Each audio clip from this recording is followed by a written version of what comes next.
Primera carta de San Pablo a los Corintios.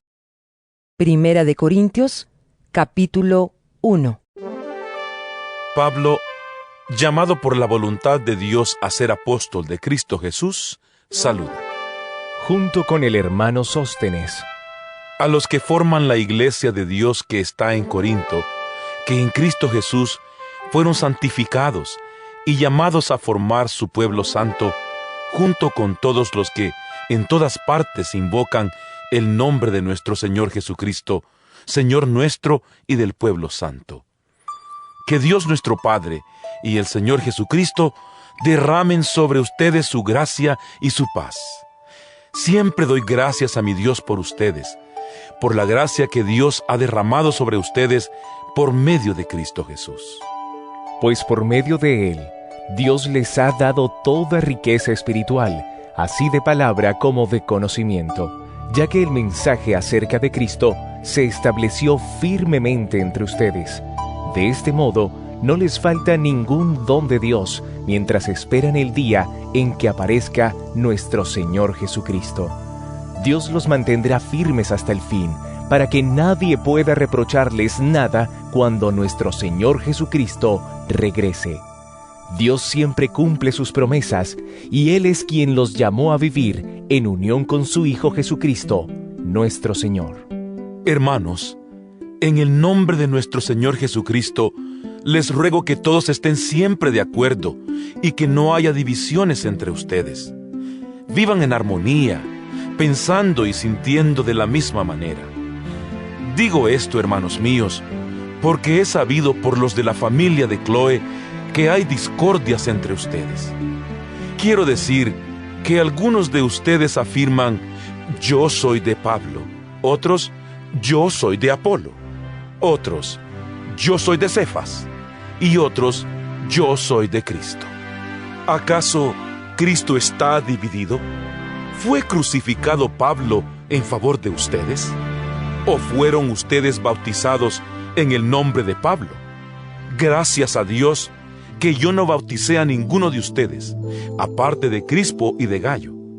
Así nadie puede decir que fue bautizado en mi nombre. También bauticé a la familia de Estéfanas, pero no recuerdo haber bautizado a ningún otro. Pues Cristo no me mandó a bautizar, sino a anunciar el Evangelio, y no con alardes de sabiduría y retórica, para no quitarle valor a la muerte de Cristo en la cruz. El mensaje de la muerte de Cristo en la cruz parece una tontería a los que van a la perdición, pero este mensaje es poder de Dios para los que vamos a la salvación. Como dice la Escritura, haré que los sabios pierdan su sabiduría y que desaparezca la inteligencia de los inteligentes. ¿En qué pararon el sabio y el maestro, y el que sabe discutir sobre cosas de este mundo? Dios ha convertido en tontería la sabiduría de este mundo, puesto que el mundo no usó su sabiduría para reconocer a Dios donde Él ha mostrado su sabiduría. Dispuso Dios en su bondad salvar por medio de su mensaje a los que tienen fe, aunque este mensaje parezca una tontería. Los judíos quieren ver señales milagrosas y los griegos buscan sabiduría. Pero nosotros anunciamos a un Mesías crucificado. Esto les resulta ofensivo a los judíos, y a los no judíos les parece una tontería. Pero para los que Dios ha llamado, sean judíos o griegos, este Mesías es el poder y la sabiduría de Dios. Pues lo que en Dios puede parecer una tontería, es mucho más sabio que toda sabiduría humana.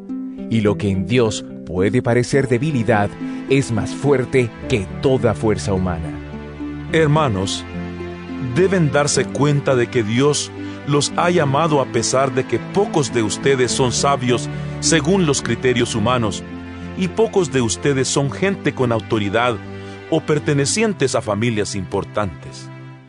Y es que, para avergonzar a los sabios, Dios ha escogido a los que el mundo tiene por tontos, y para avergonzar a los fuertes, ha escogido a los que el mundo tiene por débiles.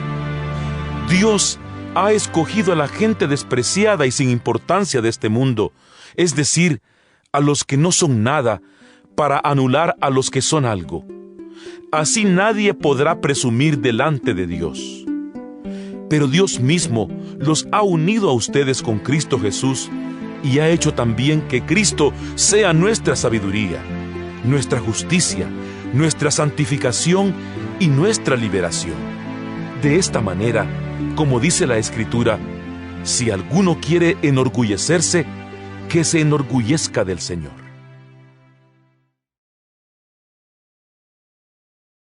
Primera de Corintios, capítulo 2.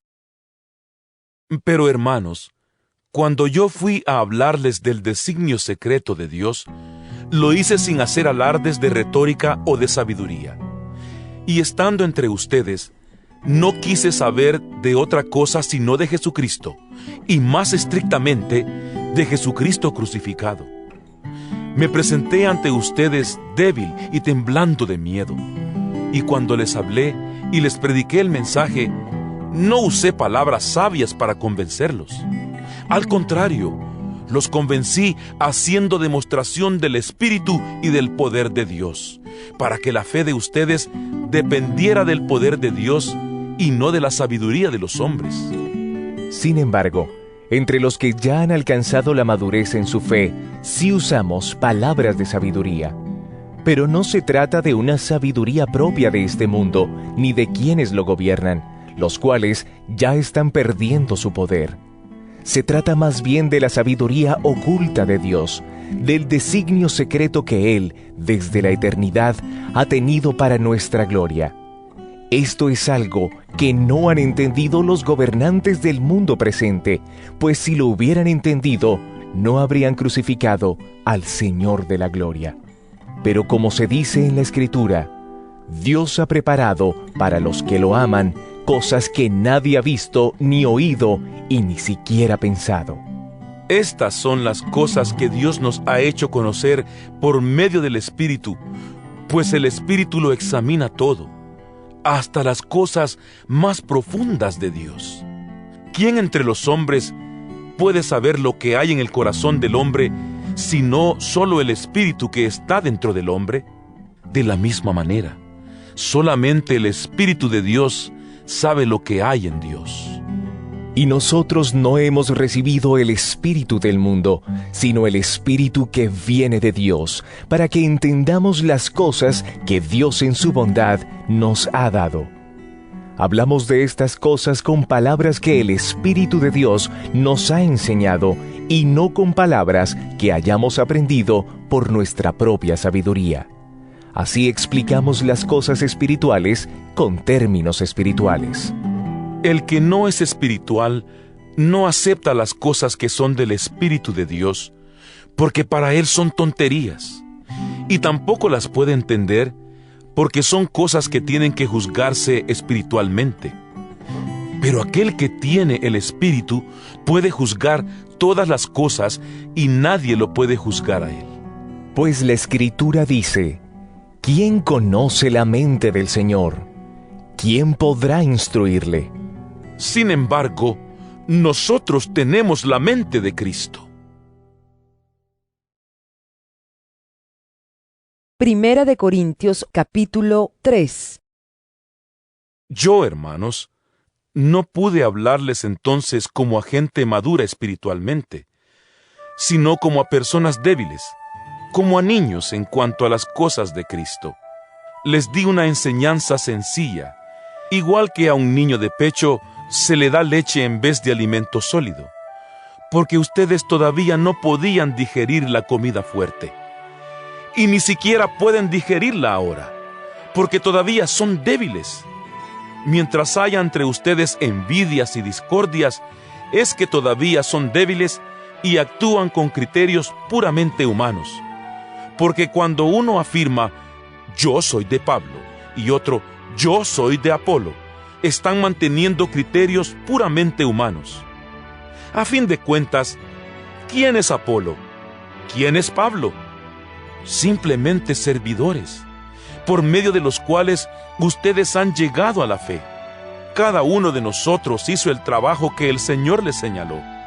Yo sembré y Apolo regó, pero Dios es quien hizo crecer lo sembrado.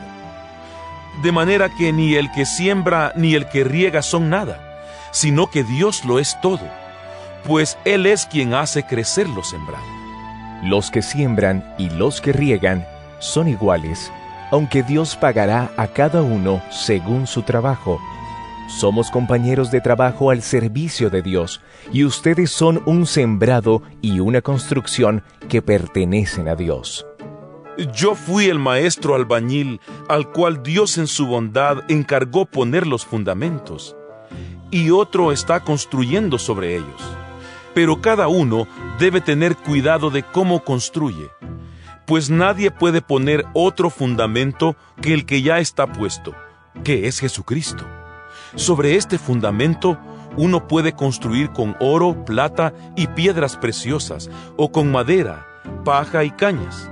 Pero el trabajo de cada cual se verá claramente en el día del juicio, porque ese día vendrá con fuego, y el fuego probará la clase de trabajo que cada uno haya hecho.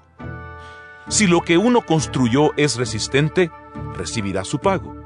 Pero si lo que construyó llega a quemarse, perderá su trabajo, aunque él mismo lograra salvarse como quien escapa del fuego.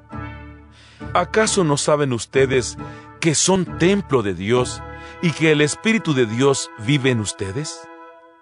Si alguno destruye el templo de Dios, Dios lo destruirá a él, porque el templo de Dios es santo, y ese templo son ustedes mismos. Que nadie se engañe. Si alguno de ustedes se cree sabio según la sabiduría de este mundo, vuélvase como un ignorante, para así llegar a ser verdaderamente sabio. Pues la sabiduría de este mundo es pura tontería para Dios. En efecto, la Escritura dice: Dios atrapa a los sabios en la propia astucia de ellos. Y dice también: el Señor sabe que los pensamientos de los sabios son tonterías. Por eso, nadie debe sentirse orgulloso de lo que es propio de los hombres, pues todas las cosas son de ustedes. Pablo, Apolo, Cefas, el mundo, la vida, la muerte, el presente y el futuro, todo es de ustedes. Y ustedes son de Cristo, y Cristo es de Dios. Primera de Corintios, capítulo 4. Ustedes deben considerarnos simplemente como ayudantes de Cristo, encargados de enseñar los designios secretos de Dios. Ahora bien, el que recibe un encargo debe demostrar que es digno de confianza. En cuanto a mí respecta, muy poco me preocupa ser juzgado por ustedes o por algún tribunal humano. Ni siquiera yo mismo me juzgo. Sin embargo, el que mi conciencia no me acuse de nada no significa que yo por esto sea inocente, pues el que me juzga es el Señor. Por lo tanto, no juzguen ustedes nada antes de tiempo. Esperen a que el Señor venga y saque a la luz lo que ahora está en la oscuridad, y dé a conocer las intenciones del corazón. Entonces Dios dará a cada uno la alabanza que merezca. Hermanos, les hablo de estas cosas por su propio bien, y poniendo como ejemplo a Apolo y a mí mismo. Lo digo para que por nuestro ejemplo aprendan ustedes a no ir más allá de lo que está escrito, y para que nadie se hinche de orgullo, favoreciendo a uno en perjuicio de otro.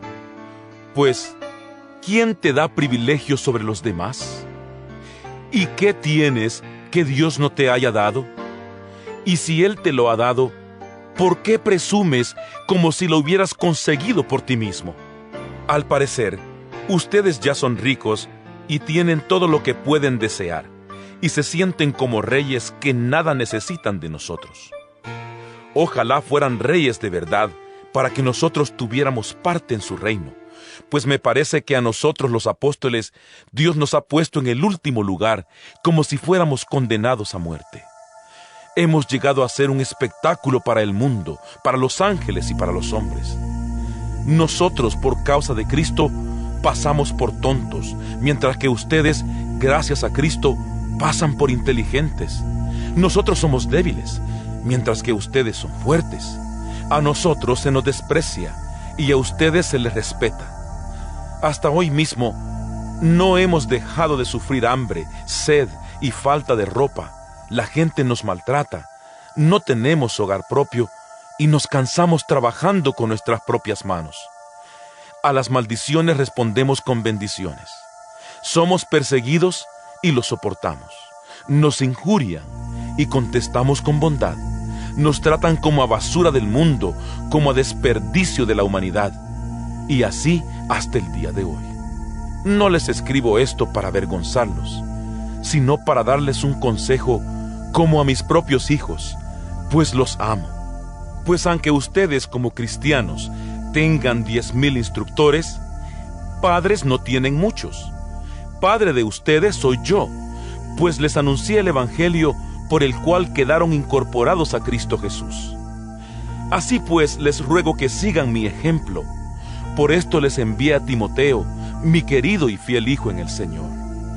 Él los hará recordar mi conducta como creyente en Cristo Jesús, conforme a lo que enseño en todas las iglesias por donde paso. Algunos de ustedes ya se sienten muy confiados pensando que no iré a verlos. Pero si el Señor quiere, espero visitarlos pronto. Entonces veré lo que son capaces de hacer esos que se hinchan de orgullo, y no solamente lo que son capaces de decir. Porque el reino de Dios no es cuestión de palabras, sino de poder. ¿Qué prefieren ustedes? ¿Que vaya dispuesto a castigarlos o que vaya a verlos con amor y ternura?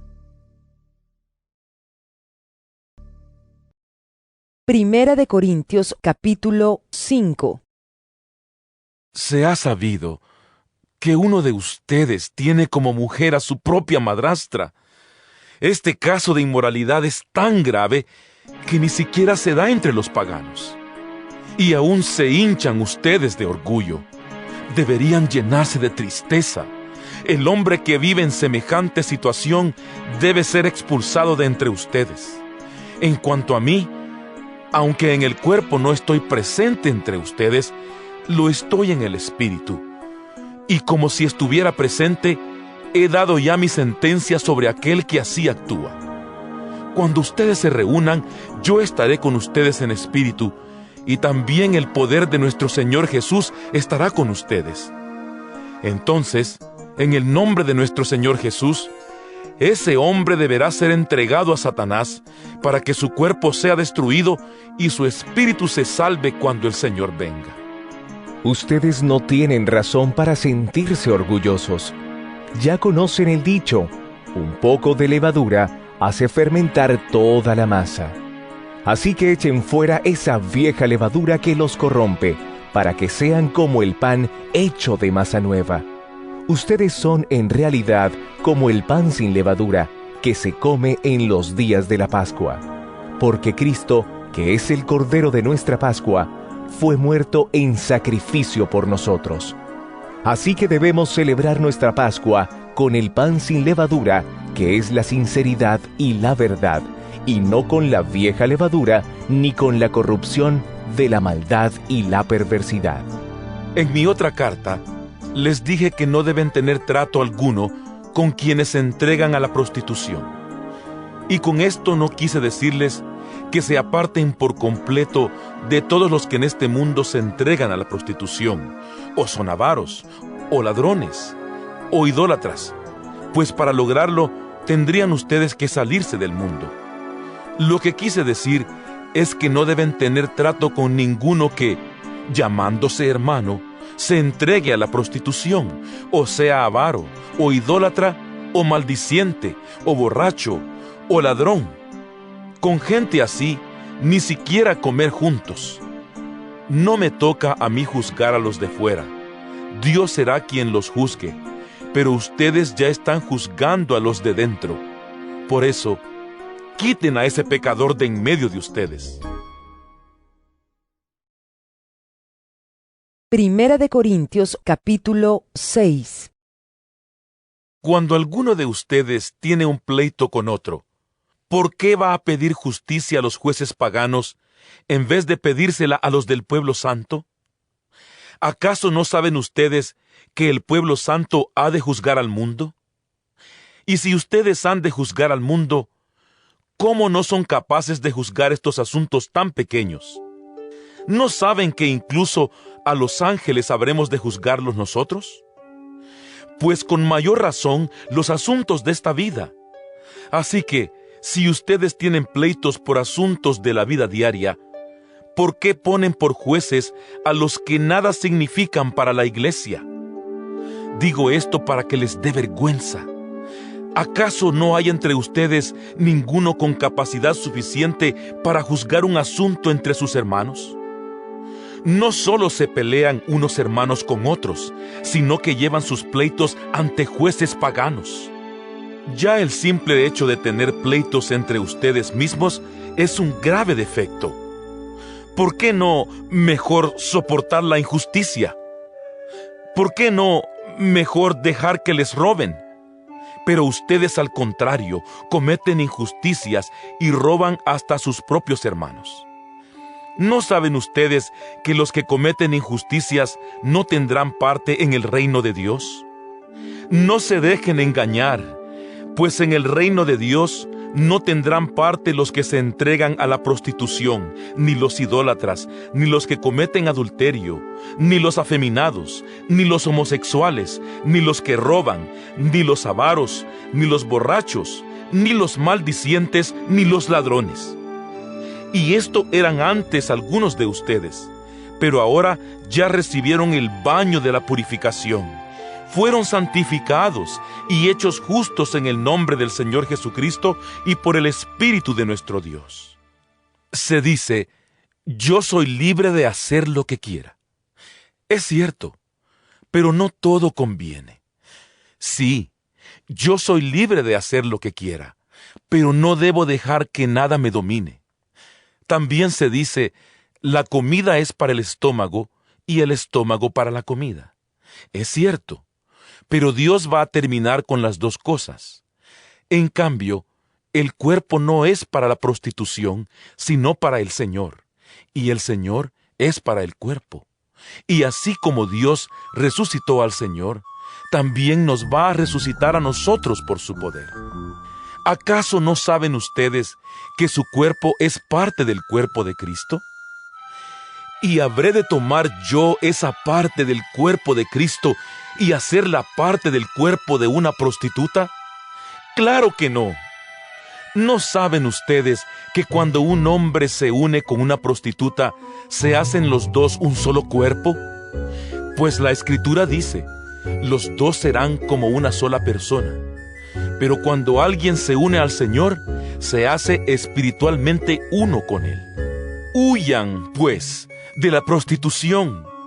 Cualquier otro pecado que una persona comete no afecta a su cuerpo, pero el que se entrega a la prostitución peca contra su propio cuerpo. ¿No saben ustedes que su cuerpo es templo del Espíritu Santo que Dios les ha dado y que el Espíritu Santo vive en ustedes? Ustedes no son sus propios dueños, porque Dios los ha comprado. Por eso deben honrar a Dios en el cuerpo. Primera de Corintios, capítulo 7. Ahora paso a contestar las preguntas que ustedes me hicieron en su carta. Sería preferible no casarse, pero por el peligro de la prostitución, cada uno debe tener su propia esposa y cada mujer su propio esposo. Y tanto el esposo como la esposa deben cumplir con los deberes propios del matrimonio. Ni la esposa es dueña de su propio cuerpo, puesto que pertenece a su esposo, ni el esposo es dueño de su propio cuerpo, puesto que pertenece a su esposa. Por lo tanto, no se nieguen el uno al otro, a no ser que se pongan de acuerdo en no juntarse por algún tiempo para dedicarse a la oración. Después deberán volver a juntarse, no sea que, por no poder dominarse, Satanás los haga pecar. Todo esto lo digo más como concesión que como mandamiento. Personalmente, Quisiera que todos fueran como yo. Pero Dios ha dado a cada uno diferentes dones, a unos de una clase y a otros de otra.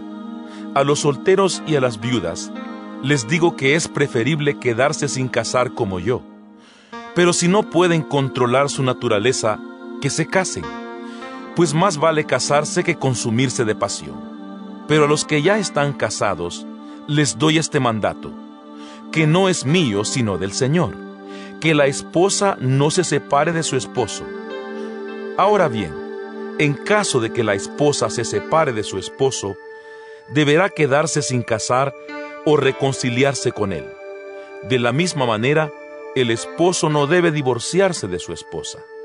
En cuanto a los demás, les digo como cosa mía y no del Señor, que si la mujer de algún hermano no es creyente, pero está de acuerdo en seguir viviendo con él, el hermano no debe divorciarse de ella. Y si una mujer creyente está casada con un hombre no creyente, que está de acuerdo en seguir viviendo con ella, no deberá divorciarse de él. Pues el esposo no creyente queda santificado por su unión con una mujer creyente, y la mujer no creyente queda santificada por su unión con un esposo creyente. De otra manera, los hijos de ustedes serían impuros, pero, de hecho, pertenecen al pueblo santo. Ahora bien, si el esposo o la esposa no creyentes insisten en separarse, que lo hagan. En estos casos, el hermano o la hermana quedan en libertad, porque Dios los ha llamado a ustedes a vivir en paz.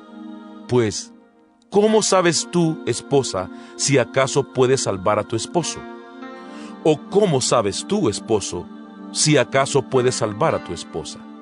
Como quiera que sea, cada uno debe vivir según los dones que el Señor le ha dado, y tal como era cuando Dios lo llamó. Esta es la norma que doy a todas las iglesias.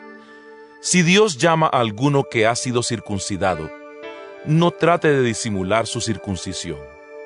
Y si llama a uno que no ha sido circuncidado, no debe circuncidarse, porque lo que importa no es estar o no estar circuncidado, sino obedecer los mandatos de Dios. Cada uno debe quedarse en la condición en que estaba cuando Dios lo llamó. Si cuando fuiste llamado eras esclavo, no te preocupes, aunque si tienes oportunidad de conseguir tu libertad, debes aprovecharla. Pues el que era esclavo cuando fue llamado a la fe, ahora es un hombre libre al servicio del Señor, y de la misma manera, el que era hombre libre cuando fue llamado, ahora es esclavo de Cristo. Dios los ha comprado a ustedes. No permitan que otros hombres los hagan esclavos. Así pues, hermanos, que cada cual permanezca delante de Dios en la condición en que estaba cuando fue llamado. En cuanto a las mujeres no casadas, no tengo ningún mandato especial del Señor, pero doy mi opinión, como uno que es digno de confianza por la misericordia del Señor. A mí me parece que es preferible que cada uno se quede tal como está, por causa de los tiempos difíciles en que vivimos. Si tienes mujer, no la abandones, y si no tienes, no la busques. Si te casas, no cometes pecado, y si una mujer soltera se casa, tampoco comete pecado. Pero los que se casan van a tener los sufrimientos propios de la naturaleza humana que yo quisiera evitarles. Hermanos, lo que quiero decir es esto: nos queda poco tiempo, por lo tanto, los casados deben vivir como si no lo estuvieran. Los que están de luto deben portarse como si estuvieran de fiesta, y los que están de fiesta deben portarse como si estuvieran de luto.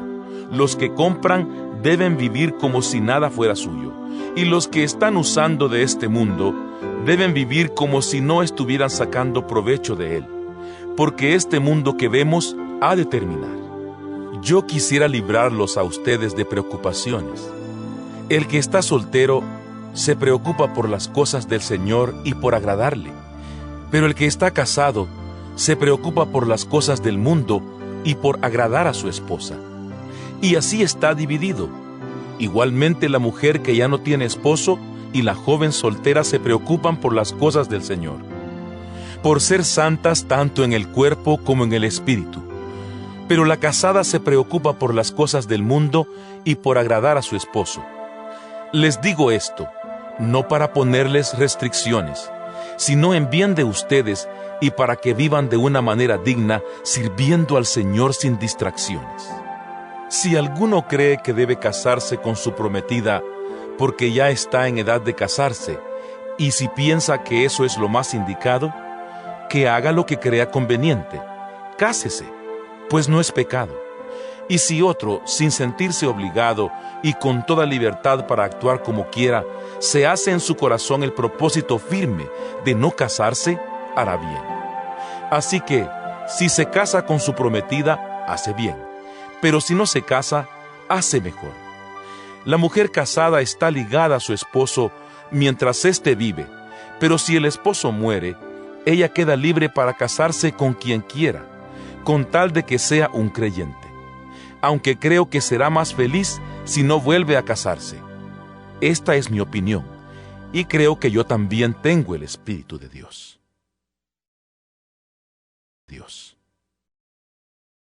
Primera de Corintios, capítulo 8. Ahora paso al asunto de los alimentos ofrecidos en sacrificio a los ídolos. Es verdad lo que se dice, que todos tenemos el conocimiento de la verdad. Pero el conocimiento hincha de orgullo, en tanto que el amor edifica la comunidad. Si alguien cree que conoce algo, todavía no lo conoce como lo debe conocer. Pero si alguien ama a Dios, Dios lo conoce a él. En cuanto a esto de comer alimentos ofrecidos en sacrificio a los ídolos, bien sabemos que un ídolo no tiene valor alguno en el mundo y que solamente hay un Dios. Pues aunque en el cielo y en la tierra existan esos llamados dioses, y en este sentido hay muchos dioses y muchos señores, para nosotros no hay más que un solo Dios, el Padre, en quien todo tiene su origen y para quien nosotros existimos. Y hay también un solo Señor, Jesucristo, por quien todas las cosas existen, incluso nosotros mismos. Pero no todos conocen la verdad. Algunos que estaban acostumbrados a adorar ídolos, todavía comen de esos alimentos pensando que fueron ofrecidos a los dioses, y su conciencia, que es débil, los hace sentirse contaminados por el ídolo. Claro que el que Dios nos acepte no depende de lo que comamos, pues no vamos a ser mejores por comer, ni peores por no comer. Pero eviten que esa libertad que ustedes tienen haga caer en pecado a los que son débiles en su fe. Porque si tú, que sabes estas cosas, te sientas a comer en un lugar dedicado a los ídolos y algún hermano débil te ve, puede suceder que él se anime a comer de esa ofrenda hecha a un ídolo. Y así tú, por tu conocimiento, haces que se pierda tu hermano débil, por quien Cristo también murió. Al ofender la conciencia de los hermanos débiles en la fe, ofenden ustedes a Cristo mismo. Por eso, si por causa de mi comida hago caer en pecado a mi hermano, no debo comer carne nunca, para no ponerlo en peligro de pecar. Primera de Corintios, capítulo 9. No me negarán ustedes que yo tengo la libertad y los derechos de un apóstol, pues he visto a Jesús nuestro Señor, y ustedes mismos son el resultado de mi trabajo en la obra del Señor. Puede ser que para otros yo no sea apóstol, pero para ustedes sí lo soy, porque el hecho de que ustedes estén incorporados al Señor prueba que en verdad lo soy. Esta es mi respuesta a los que me critican. Tenemos todo el derecho de recibir comida y bebida, y también de llevar con nosotros una esposa cristiana, como hacen los otros apóstoles y los hermanos del Señor y Cefas. ¿O acaso Bernabé y yo somos los únicos que no tenemos derecho a que la comunidad nos mantenga? ¿Quién sirve como soldado pagándose sus propios gastos? ¿Quién cultiva un viñedo y no come de sus uvas? ¿Quién cuida las ovejas y no toma de la leche que ordeña? Y no vayan a creer que esta es solo una opinión humana, porque la ley de Moisés también lo dice. Pues está escrito en el libro de la ley: no le pongas bozal al buey que trilla. Y esto no significa que Dios se preocupe de los bueyes, sino que se preocupa de nosotros. Porque la ley se escribió por causa nuestra, pues tanto el que ara la tierra como el que trilla el grano deben hacerlo con la esperanza de recibir su parte de la cosecha. Así que, si nosotros hemos sembrado en ustedes una semilla espiritual, no es mucho pedir que cosechemos de ustedes algo de lo material. Si otros tienen este derecho sobre ustedes, con mayor razón nosotros. Pero no hemos hecho uso de tal derecho y hemos venido soportándolo todo por no estorbar el anuncio del Evangelio de Cristo. Ustedes saben que quienes trabajan al servicio del templo viven del templo. Es decir, que quienes atienden el altar donde se ofrecen los sacrificios comen de la carne de los animales que allí se sacrifican. De igual manera, el Señor ha dispuesto que quienes anuncian el Evangelio vivan de ello mismo. Pero yo nunca he utilizado ninguno de estos derechos, ni tampoco les escribo esto para que ustedes me den algo. Prefiero morir a hacerlo. Nadie me quitará esta satisfacción que tengo. Para mí no es motivo de orgullo anunciar el Evangelio, porque lo considero una obligación ineludible. Y ay de mí si no lo anuncio. Por eso, si lo hiciera por propia iniciativa, tendría derecho a una recompensa. Pero si lo hago por obligación, es porque estoy cumpliendo un encargo que Dios me ha dado. En este caso, mi recompensa es la satisfacción de anunciar el Evangelio sin cobrar nada, es decir, sin hacer valer mi derecho a vivir del anuncio del Evangelio. Aunque no soy esclavo de nadie, me he hecho esclavo de todos, a fin de ganar para Cristo el mayor número posible de personas.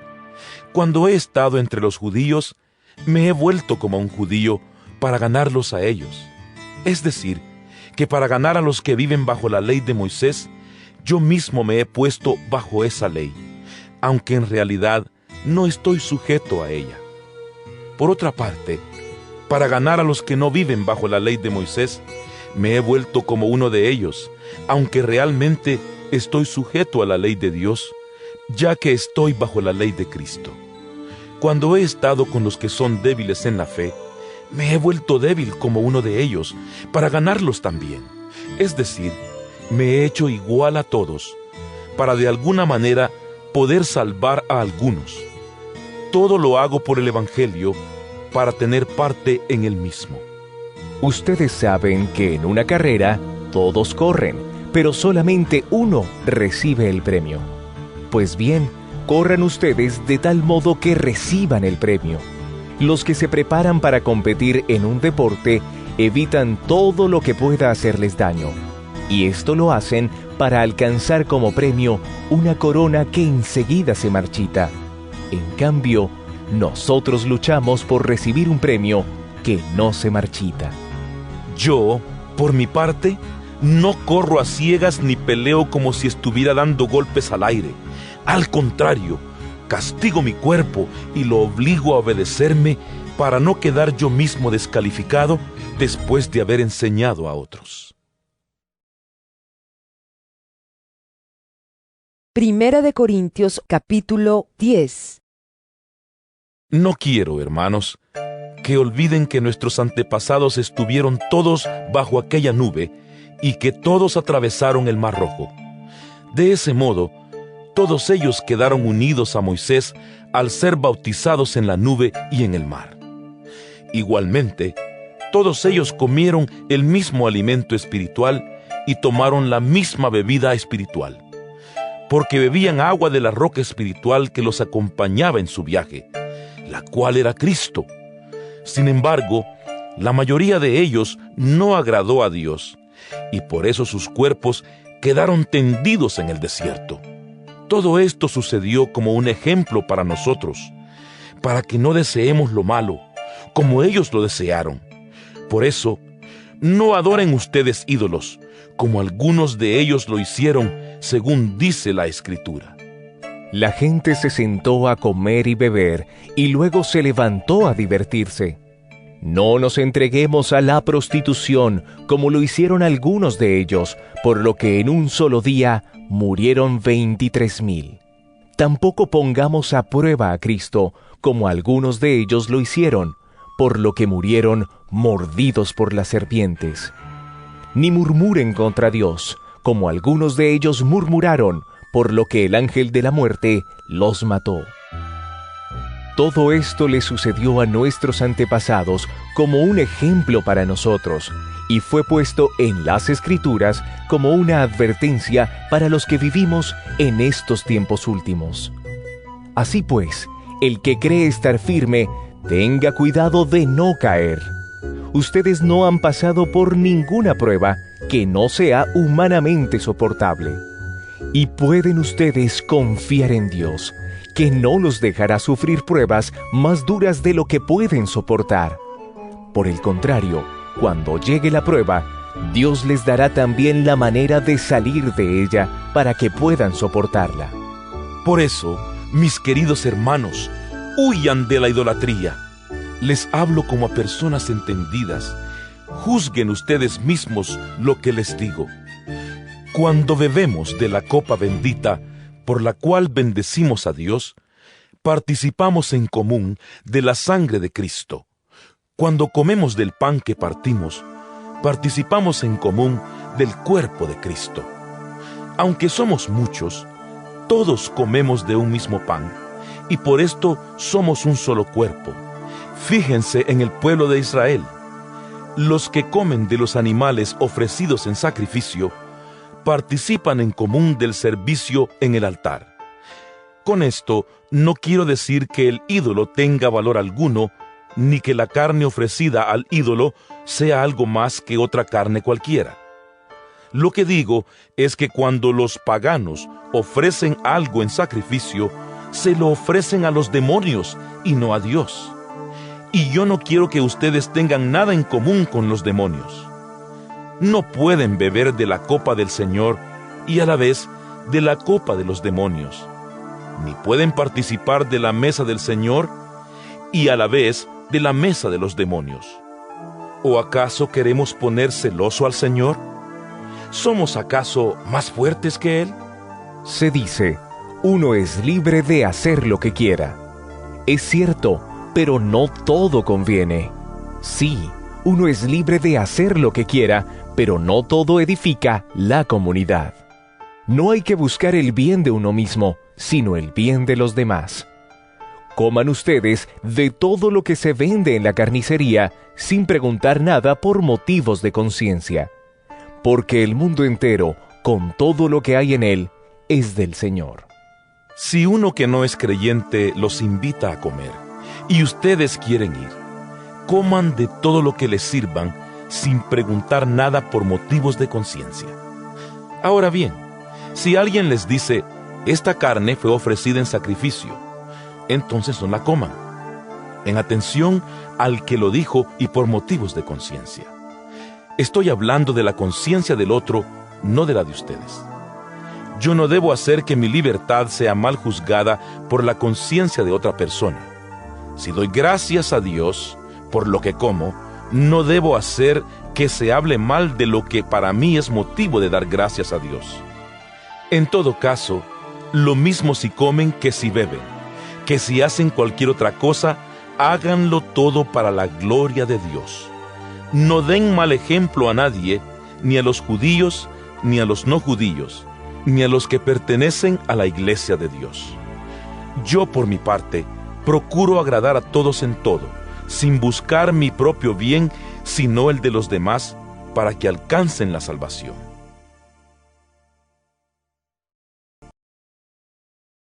Primera de Corintios, capítulo 11. Sigan ustedes mi ejemplo, como yo sigo el ejemplo de Cristo. Los felicito porque siempre se acuerdan de mí y mantienen las tradiciones que les transmití. Pero quiero que entiendan que Cristo es cabeza de cada hombre y que el esposo es cabeza de su esposa, así como Dios es cabeza de Cristo. Si un hombre se cubre la cabeza cuando ora o cuando comunica mensajes proféticos, deshonra su cabeza. En cambio, si una mujer no se cubre la cabeza cuando ora o cuando comunica mensajes proféticos, deshonra su cabeza. Es igual que si se hubiera rapado, porque si una mujer no se cubre la cabeza, más vale que se la rape de una vez. Pero si la mujer considera vergonzoso cortarse el cabello o raparse la cabeza, entonces que se la cubra. El hombre no debe cubrirse la cabeza, porque él es imagen de Dios y refleja la gloria de Dios. Pero la mujer refleja la gloria del hombre, pues el hombre no fue sacado de la mujer, sino la mujer del hombre. Y el hombre no fue creado por causa de la mujer, sino la mujer por causa del hombre. Precisamente por esto, y por causa de los ángeles, la mujer debe llevar sobre la cabeza una señal de autoridad. Sin embargo, en la vida cristiana, ni el hombre existe sin la mujer, ni la mujer sin el hombre. Pues aunque es verdad que la mujer fue formada del hombre, también es cierto que el hombre nace de la mujer, y todo tiene su origen en Dios. Ustedes mismos juzguen si está bien que la mujer ore a Dios sin cubrirse la cabeza. La naturaleza misma nos enseña que es una vergüenza que el hombre se deje crecer el cabello. En cambio, es una honra para la mujer dejárselo crecer, porque a ella se le ha dado el cabello largo para que le cubra la cabeza. En todo caso, si alguno quiere discutir este asunto, debe saber que ni nosotros ni las iglesias de Dios conocemos otra costumbre. Al escribirles lo que sigue, no puedo felicitarlos, pues parece que sus reuniones les hacen daño en vez de hacerles bien. En primer lugar, se me ha dicho que cuando la comunidad se reúne, hay divisiones entre ustedes, y en parte creo que esto es verdad. No cabe duda de que ustedes tienen que dividirse en partidos, para que se conozca el valor de cada uno. El resultado de esas divisiones es que la cena que ustedes toman en sus reuniones ya no es realmente la cena del Señor. Porque a la hora de comer, cada uno se adelanta a tomar su propia cena, y mientras unos se quedan con hambre, otros hasta se emborrachan. ¿No tienen ustedes casas donde comer y beber? ¿Por qué menosprecian la iglesia de Dios y ponen en vergüenza a los que no tienen nada? ¿Qué les voy a decir? ¿Que los felicito? No en cuanto a esto. Porque yo recibí esta tradición dejada por el Señor, y que yo a mi vez les transmití. Que la misma noche que el Señor Jesús fue traicionado, tomó en sus manos pan, y después de dar gracias a Dios, lo partió y dijo: «Esto es mi cuerpo, que muere en favor de ustedes. Hagan esto en memoria de mí».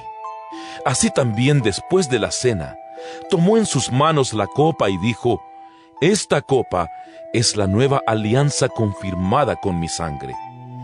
Cada vez que beban, háganlo en memoria de mí».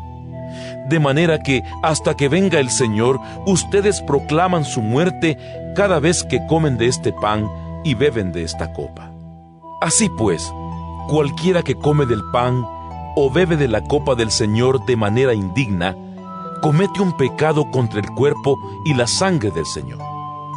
Por tanto, cada uno debe examinar su propia conciencia antes de comer del pan y beber de la copa. Porque si come y bebe sin fijarse en que se trata del cuerpo del Señor, para su propio castigo come y bebe. Por eso, muchos de ustedes están enfermos y débiles, y también algunos han muerto. Si nos examináramos bien a nosotros mismos, el Señor no tendría que castigarnos, aunque si el Señor nos castiga, es para que aprendamos y no seamos condenados con los que son del mundo. Así que, hermanos míos, cuando se reúnan para comer, espérense unos a otros. Y si alguno tiene hambre, que coma en su propia casa, para que Dios no tenga que castigarlos por esa clase de reuniones. Los otros asuntos los arreglaré cuando vaya a verlos. Primera de Corintios capítulo 12. Hermanos, quiero que ustedes sepan algo respecto a los dones espirituales. Ustedes saben que cuando todavía no eran creyentes, se dejaban arrastrar ciegamente tras los ídolos mudos. Por eso, ahora quiero que sepan que nadie puede decir, «Maldito sea Jesús», si está hablando por el poder del Espíritu de Dios. Y tampoco puede decir nadie, «Jesús es Señor», si no está hablando por el poder del Espíritu Santo. Hay en la iglesia diferentes dones, pero el que los concede es un mismo Espíritu. Hay diferentes maneras de servir, pero todas por encargo de un mismo Señor. Y hay diferentes manifestaciones de poder, pero es un mismo Dios, que con su poder lo hace todo en todos. Dios da a cada uno alguna prueba de la presencia del Espíritu, para provecho de todos. Por medio del Espíritu, a unos les concede que hablen con sabiduría, y a otros, por el mismo Espíritu, les concede que hablen con profundo conocimiento. Unos reciben fe por medio del mismo Espíritu, y otros reciben el don de curar enfermos.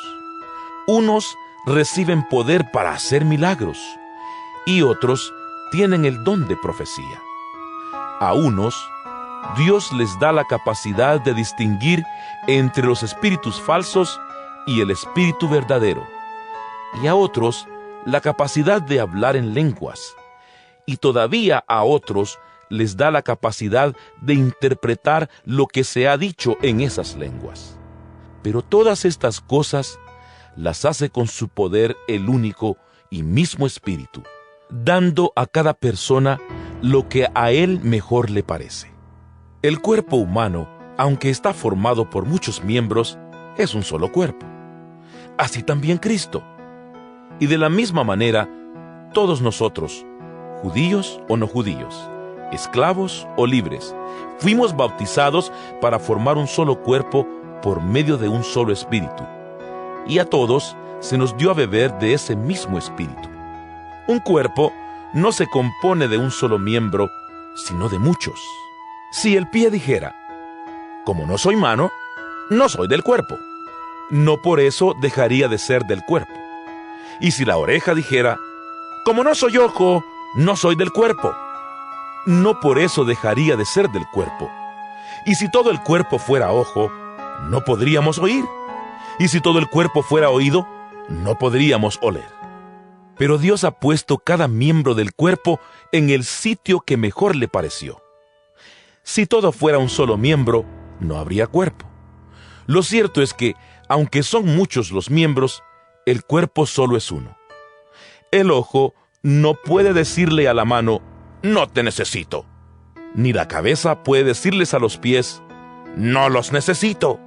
Al contrario, los miembros del cuerpo que parecen más débiles son los que más se necesitan. Y los miembros del cuerpo que menos estimamos son los que vestimos con más cuidado.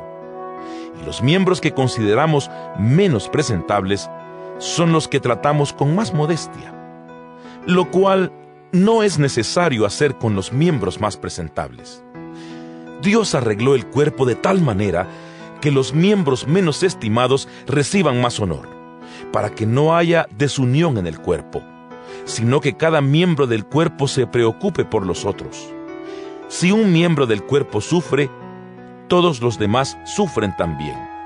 Y si un miembro recibe atención especial, todos los demás comparten su alegría. Pues bien, ustedes son el cuerpo de Cristo, y cada uno de ustedes es un miembro con su función particular.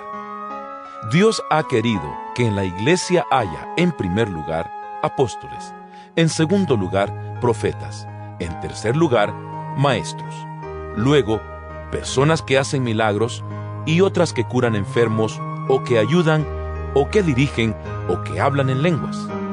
No todos son apóstoles, ni todos son profetas.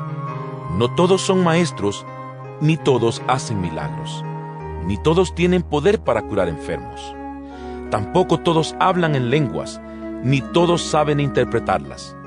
Ustedes deben ambicionar los mejores dones. Yo voy a enseñarles un camino mucho mejor. Primera de Corintios capítulo 13. Si hablo las lenguas de los hombres y aún de los ángeles, pero no tengo amor, no soy más que un metal que resuena o un platillo que hace ruido. Y si tengo el don de profecía y entiendo todos los designios secretos de Dios y sé todas las cosas, y si tengo la fe necesaria para mover montañas, pero no tengo amor, no soy nada.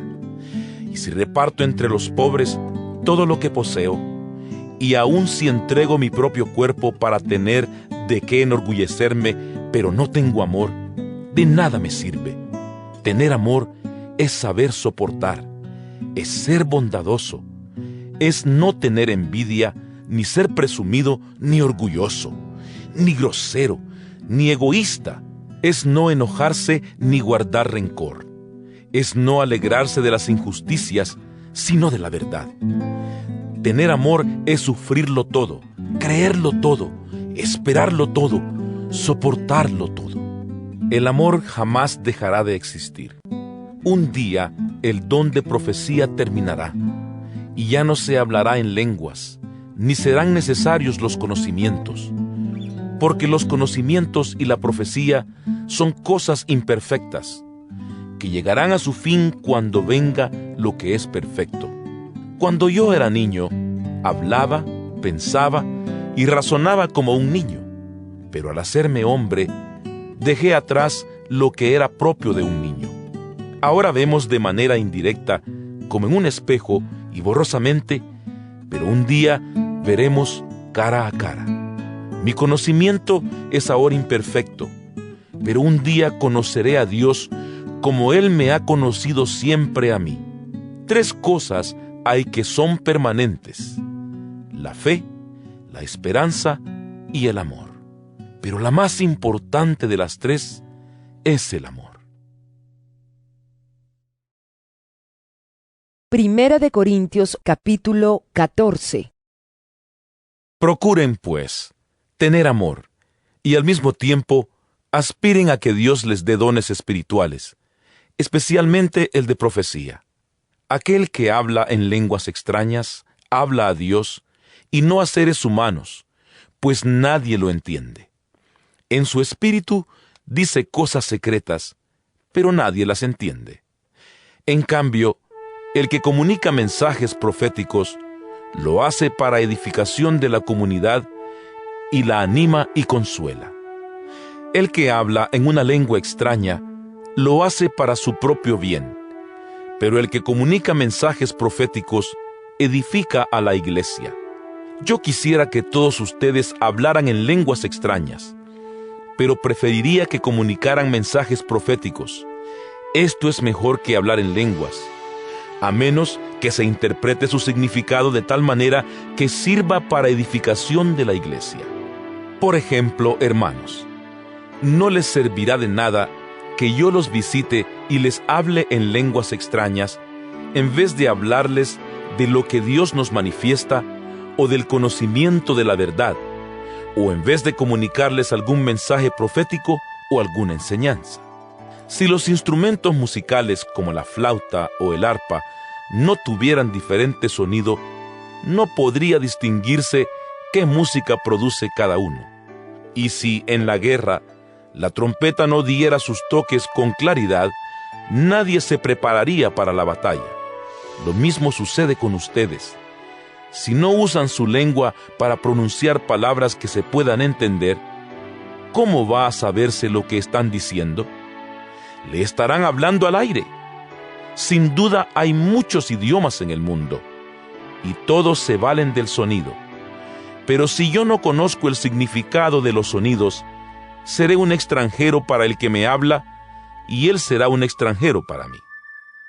Por eso, ya que ustedes ambicionan poseer dones espirituales, procuren tener en abundancia aquellos que ayudan a la edificación de la iglesia. Por lo tanto, el que habla en lengua extraña, pídale a Dios que le conceda el poder de interpretarla. Pues si yo oro en una lengua extraña, es verdad que estoy orando con mi espíritu, pero mi entendimiento permanece estéril. ¿Qué debo hacer entonces? Pues debo orar con el espíritu, pero también con el entendimiento. Debo cantar con el espíritu, pero también con el entendimiento. Porque si tú alabas a Dios solamente con el espíritu, y una persona común y corriente te escucha, no podrá unirse a ti en tu acción de gracias, pues no entenderá lo que dices. Tu acción de gracias podrá ser muy buena, pero no será útil para el otro. Doy gracias a Dios porque hablo en lenguas extrañas más que todos ustedes. Pero en la iglesia prefiero decir 5 palabras que se entiendan para enseñar así a otros que decir 10,000 palabras en lengua extraña. Hermanos, no piensen ustedes como niños. Sean como niños para lo malo, pero sean adultos en su modo de pensar. En la Escritura se dice: hablaré a esta nación en lenguas extrañas y por boca de extranjeros, pero ni aun así me harán caso, dice el Señor. Así que el hablar en lenguas es una señal para los que no son creyentes, no para los que tienen fe. Pero el comunicar mensajes proféticos es una señal para los que tienen fe, no para los que no son creyentes. Porque cuando la iglesia se encuentra reunida, si todos están hablando en lenguas y entra una persona común y corriente o un no creyente, creerá que ustedes se han vuelto locos. En cambio, si todos comunican mensajes proféticos y entra un no creyente o una persona común y corriente, él mismo quedará convencido y se examinará al oír lo que todos están diciendo.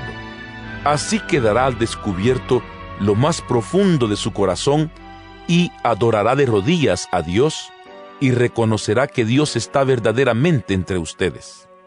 En resumen, hermanos, cuando ustedes se reúnan, unos pueden cantar salmos, otros pueden enseñar o comunicar lo que Dios les haya revelado, o hablar en lenguas extrañas, o interpretarlas, pero que todo sea para edificación mutua. Y cuando se hable en lenguas extrañas, que lo hagan 2 personas, o 3 cuando más, y por turno. Además, alguien debe interpretar esas lenguas.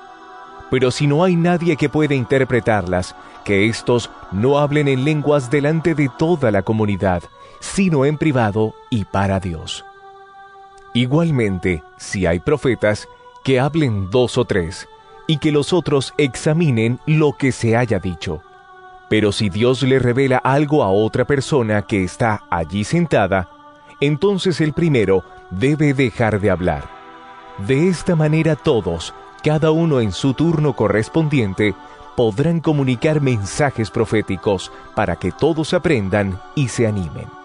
El don de profecía debe estar bajo el control del profeta, porque Dios es Dios de paz y no de confusión. Siguiendo la práctica general de las comunidades cristianas, las mujeres deben guardar silencio en las reuniones de la iglesia, porque no les está permitido hablar. Deben estar sometidas a sus esposos como manda la ley. Si quieren saber algo, pregúntenlo a sus esposos en casa, porque no está bien que una mujer hable en las reuniones de la iglesia. Tengan presente que la palabra de Dios no comenzó en ustedes, ni ustedes son los únicos que la han recibido. Si alguien se cree profeta o cree estar inspirado por el Espíritu, reconocerá que esto que les estoy escribiendo es un mandato del Señor. Y si no lo reconoce, el Señor tampoco lo reconoce a él. Así pues, hermanos míos, aspiren al don de profecía, y no prohíban que se hable en lenguas, pero háganlo todo decentemente y con orden.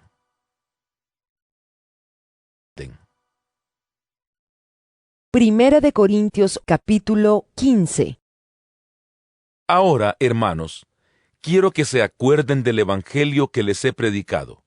Este es el Evangelio que ustedes aceptaron y en el cual están firmes.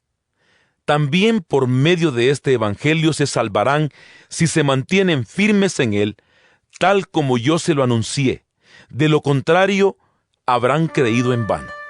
En primer lugar, les he enseñado la misma tradición que yo recibí, a saber, que Cristo murió por nuestros pecados, según las Escrituras, que lo sepultaron y que resucitó al tercer día, también según las Escrituras, y que se apareció a Cefas, y luego a los 12. Después se apareció a más de 500 hermanos a la vez, la mayoría de los cuales vive todavía, aunque algunos ya han muerto. Después se apareció a Santiago, y luego a todos los apóstoles. Por último, se me apareció también a mí, que soy como un niño nacido anormalmente. Pues yo soy el menos importante de los apóstoles, y ni siquiera merezco llamarme apóstol, porque perseguí a la iglesia de Dios. Pero soy lo que soy, porque Dios fue bueno conmigo, y su bondad para conmigo no ha resultado en vano. Al contrario, he trabajado más que todos ellos, aunque no he sido yo, sino Dios, que en su bondad me ha ayudado. Lo que importa es que, tanto yo como ellos, esto es lo que hemos predicado, y esto es lo que ustedes han creído. Pero si nuestro mensaje es que Cristo resucitó, ¿por qué dicen algunos de ustedes que los muertos no resucitan? Porque si los muertos no resucitan, entonces tampoco Cristo resucitó. Y si Cristo no resucitó, el mensaje que predicamos no vale para nada, ni tampoco vale para nada la fe que ustedes tienen. Si esto fuera así, nosotros resultaríamos ser testigos falsos de Dios, puesto que estaríamos afirmando en contra de Dios que Él resucitó a Cristo, cuando en realidad no lo habría resucitado si fuera verdad que los muertos no resucitan. Porque si los muertos no resucitan, entonces tampoco Cristo resucitó. Y si Cristo no resucitó, la fe de ustedes no vale para nada. Todavía siguen en sus pecados. En este caso, también están perdidos los que murieron creyendo en Cristo. Si nuestra esperanza en Cristo solamente vale para esta vida, somos los más desdichados de todos. Pero lo cierto es que Cristo ha resucitado. Él es el primer fruto de la cosecha. Ha sido el primero en resucitar. Así como por causa de un hombre vino la muerte, también por causa de un hombre viene la resurrección de los muertos. Y así como en Adán todos mueren, así también en Cristo todos tendrán vida. Pero cada uno en el orden que le corresponda. Cristo en primer lugar. Después, cuando Cristo vuelva, los que son suyos. Entonces vendrá el fin, cuando Cristo derrote a todos los señoríos, autoridades y poderes y entregue el reino al Dios y Padre. Porque Cristo tiene que reinar hasta que todos sus enemigos estén puestos debajo de sus pies, y el último enemigo que será derrotado es la muerte, porque Dios lo ha sometido todo bajo los pies de Cristo. Pero cuando dice que todo le ha quedado sometido, es claro que esto no incluye a Dios mismo, ya que es Él quien le sometió todas las cosas. Y cuando todo haya quedado sometido a Cristo, entonces Cristo mismo, que es el Hijo, se someterá a Dios, que es quien sometió a Él todas las cosas. Así, Dios será todo en todo. De otra manera, los que se bautizan por los muertos, ¿para qué lo harían? Si los muertos no resucitan, ¿para qué bautizarse por ellos? ¿Y por qué estamos nosotros en peligro a todas horas? Porque, hermanos, todos los días estoy en peligro de muerte. Esto es tan cierto como la satisfacción que siento por ustedes en Cristo Jesús nuestro Señor. Si yo, al luchar con las fieras en Éfeso, lo hubiera hecho por razones humanas, ¿qué habría ganado con eso? Si es verdad que los muertos no resucitan, entonces, como algunos dicen, comamos y bebamos que mañana moriremos. No se dejen engañar.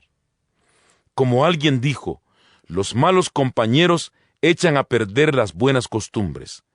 Vuelvan verdaderamente al buen juicio y no pequen, pues algunos de ustedes no conocen a Dios. Digo esto para que se avergüencen. Tal vez alguno preguntará, ¿cómo resucitarán los muertos? ¿Qué clase de cuerpo tendrán? Vaya pregunta tonta. Cuando se siembra, la semilla tiene que morir para que tome vida la planta. Lo que se siembra no es la planta que ha de brotar, sino el simple grano, sea de trigo o de otra cosa. Después Dios le da la forma que Él quiere, y a cada semilla le da el cuerpo que le corresponde. No todos los cuerpos son iguales. Uno es el cuerpo del hombre, otro el de los animales, otro el de las aves y otro el de los peces. Del mismo modo, hay cuerpos celestes y cuerpos terrestres, pero una es la hermosura de los cuerpos celestes y otra la hermosura de los cuerpos terrestres. El brillo del sol es diferente del brillo de la luna y del brillo de las estrellas, y aún entre las estrellas, el brillo de una es diferente del de otra. Lo mismo pasa con la resurrección de los muertos. Lo que se entierra es corruptible, lo que resucita es incorruptible. Lo que se entierra es despreciable, lo que resucita es glorioso. Lo que se entierra es débil, lo que resucita es fuerte. Lo que se entierra es un cuerpo material, lo que resucita es un cuerpo espiritual. Si hay cuerpo material, también hay cuerpo espiritual. Así dice la Escritura: el primer hombre, Adán, se convirtió en un ser viviente. Pero el último Adán se convirtió en espíritu que da vida. Sin embargo, lo espiritual no es primero, sino lo material. Después lo espiritual. El primer hombre, hecho de tierra, era de la tierra. El segundo hombre es del cielo. Los cuerpos de la tierra son como aquel hombre hecho de tierra, y los del cielo son como aquel que es del cielo. Así como nos parecemos al hombre hecho de tierra, así también nos pareceremos a aquel que es del cielo.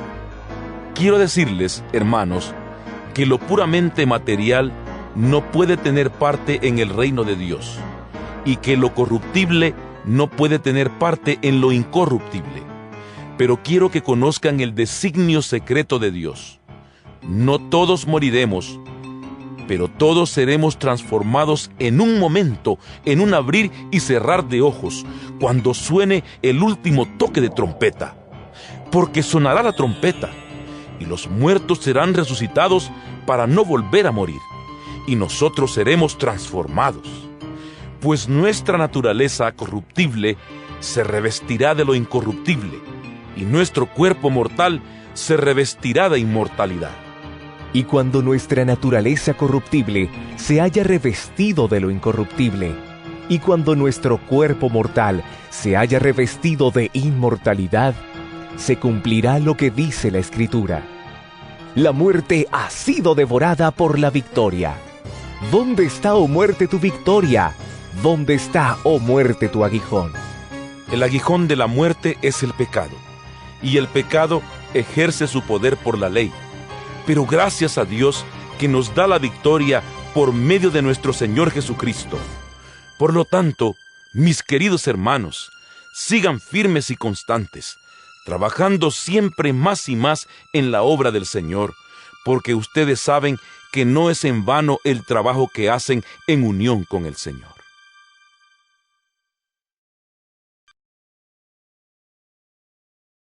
Primera de Corintios, capítulo 16. En cuanto a la colecta para los del pueblo santo, háganla según las instrucciones que di a las iglesias en la provincia de Galacia. Los domingos, cada uno de ustedes debe apartar algo, según lo que haya ganado, y guardarlo para que cuando yo llegue no se tengan que hacer colectas. Y cuando yo llegue, mandaré a Jerusalén a las personas que ustedes escojan, dándoles cartas para llevar la colecta hecha por ustedes. Y si es conveniente que yo también vaya, ellos irán conmigo. En mi viaje, tengo que pasar por la región de Macedonia, y después de Macedonia llegaré a Corinto. Puede ser que me quede con ustedes algún tiempo, o que tal vez pase ahí todo el invierno. Entonces ustedes podrán ayudarme en mi viaje a donde tenga que ir después. No quiero verlos ahora solamente de paso, sino que espero estar algún tiempo con ustedes si el Señor lo permite. Pero me quedaré en Éfeso hasta el día de Pentecostés, porque las puertas se me han abierto de par en par para el trabajo, a pesar de que muchos están en contra mía. Si llega Timoteo, procuren que se sienta a gusto entre ustedes, pues trabaja en la obra del Señor lo mismo que yo. Así que ninguno de ustedes lo desprecie, sino al contrario, ayúdenlo a seguir su viaje en paz para que venga a verme, porque lo estoy esperando junto con los otros hermanos. En cuanto al hermano Apolo, le rogué mucho que fuera con los hermanos a visitarlos a ustedes, pero por ahora no quiso ir. Lo hará cuando tenga oportunidad. Manténganse despiertos y firmes en la fe. Tengan mucho valor y firmeza. Y todo lo que hagan, háganlo con amor. Hermanos, ustedes saben que la familia de Estéfanas fue la primera que en la región de Acaya se convirtió al Evangelio, y que ellos se han dedicado a servir a los hermanos en la fe. Quiero que ustedes, a su vez, se sometan a personas como ellos y a todos los que ayudan y trabajan en esta labor. Me alegro de que hayan venido Estéfanas, Fortunato y Acaico, pues en ausencia de ustedes, ellos me han dado tranquilidad. Lo mismo que a ustedes. Tengan en cuenta a personas como ellos. Las iglesias de la provincia de Asia les mandan saludos. Áquila y Prisca y la congregación que se reúne en su casa les mandan muchos saludos en el Señor. Reciban saludos de todos los hermanos. Salúdense unos a otros con un beso santo. Yo, Pablo, les escribo a ustedes este saludo de mi puño y letra. Si alguien no ama al Señor, que caiga sobre él la maldición de Dios. Señor nuestro, ven. Que el Señor Jesús derrame su gracia sobre ustedes. Mi amor está siempre con ustedes en Cristo Jesús.